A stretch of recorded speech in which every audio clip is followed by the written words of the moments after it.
চিন্ময় কৃষ্ণ দাসকে ফাঁসির আদেশ দিয়েছেন আদালত। দুপুরে চট্টগ্রাম মেট্রোপলিটন ম্যাজিস্ট্রেট কাজী শরীফুল ইসলামের আদালত এই আদেশ দেন।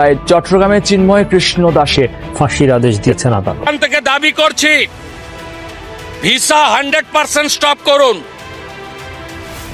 আমরা প্রয়োজন হলে একদিন অপেক্ষা করে ভিসা দপ্তরেও যাব, এখানে ভিসা সেন্টারে। স্টপ ভিসা দেওয়া বন্ধ করুন completely. Export import permit issue করা বন্ধ করুন, বাকিটা আমরা বর্ডারে করব। শুধুমাত্র তীব্র নিন্দা জানিয়েই সবকিছুর সমাধান হয় না। আমার কাছে মাঝে মাঝে মনে হয়, ছোট্ট একটা গল্প বলি। মুসলিম ভাইয়ের বউয়ের একটা নাতি ছিল, তো ভাবি মাঝে মাঝে বকাঝকা করতো। তো একদিন উনি জিদ করে মাইর দিছে।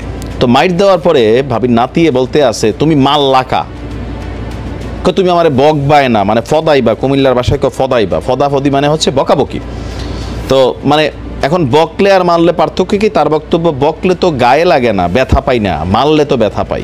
এই কথাটা বলার এই কারণটা হচ্ছে, গতকালকে থেকে কলকাতায় এই বিজেপির একজন নেতা শুভেন্দু, তার যেই একটা অ্যাক্টিভিটিস শুরু হয়েছে বাংলাদেশ ইস্যুতে, বিশেষ করে কলকাতার কয়েকটা টেলিভিশন চ্যানেল, পত্রিকা প্লাস এই বিজেপির টিমটা, কংগ্রেস তৃণমূল, তারা তাদের অবস্থান প্রকাশ করেছে যে বাংলাদেশ একটা আলাদা রাষ্ট্র।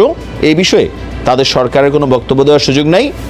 আপনার কেন্দ্রীয় সরকার যেটা সিদ্ধান্ত নেবে সেটাতে তারা সমর্থন জানাবে, তবে ধর্মীয় ইস্যুতে যেন বাংলাদেশে কোনো অস্থিতিশীল পরিবেশ তৈরি না হয়, এটা তাদের প্রত্যাশা। সুন্দর বক্তব্য মমতা দিদির। কিন্তু বিজেপির যে পার্টটা কলকাতায় আছে, তারা করছে কি, বাংলাদেশের যে হাই কমিশন, বলছিলাম না এরা অ্যাকশনে যাবে, অ্যাকশনে কিন্তু গেছে।